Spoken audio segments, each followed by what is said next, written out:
నేను కొంతమంది నేను చదువుతూ ఉంటాను, బయటికి చెప్పను. కానీ ఈ మనిషి ఈ సంవత్సరం మొత్తం మీద లేక 5 సంవత్సరాలు 10 సంవత్సరాలు విశ్వాసులు సంఘంలో చాలా ప్రాముఖ్యతగా ఉంటున్నాను అనుకుంటున్న వారి సైతం కూడా నేను అబ్జర్వ్ చేస్తే, దేవుని బిడ్డల మందిరానికి వచ్చి ఒక రాత్రి ఉండరు, రెండో శనివారం రాత్రి కూడా రారు, ఒక రాత్రి కూడా ఇక్కడ ఉండరు. మరి ఆదివారం వచ్చాను ఆ రోజైనా ఉండరు. మరి ఖాళీ రోజులు వచ్చిన భార్య భర్త పిల్లలు వచ్చి 2 రోజులు ఉండి వెళ్దామని కూడా రారు.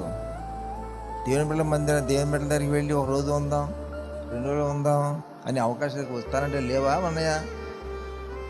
ఆత్మీయత ఆత్మీయత ఆత్మీయత ఆత్మీయత ఆత్మీయత ఆత్మీయతలు పనిపోతాం అంటున్న వ్యక్తి దేవుని మందిరం రావాలన్న ప్రేరణ రావట్లేదా? నీ భార్యను తీసుకుని రావచ్చు కదా, ఒకరోజు ఉండొచ్చు కదా, లేదా నీ బిడ్డను తీసుకుని వచ్చి అక్కడ ఉండొచ్చు కదా, సమయాన్ని గడపవచ్చు కదా. 5 సంవత్సరాలు 10 సంవత్సరాలు ఒక్కసారి కూడా రావడానికి మనసు కుదరలేదా? మరి ఏదో రక్షణ లేని బంధువులు కానీ స్నేహితులు కానీ అలాంటి వారైనా కలిస్తే వాళ్ళ ఇళ్ళకి వెళ్ళి కుటుంబ సమేతకి వెళ్ళి 2 రోజులు 3 రోజులు 4 రోజులు ఉంటున్నారు. అది ఏంటో నాకు అర్థం కావట్లా.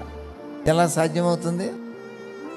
అప్పుడు నేను అనుకున్నాను, పైకి భక్తి గల వారి వల్లే ఉన్నారు కానీ మరి అంతరంగ మనసంతా అట్లా అవుతుందా ఇట్లా అవుతుందా? మాటలేమో ఇటు, చేతలేమో అటు.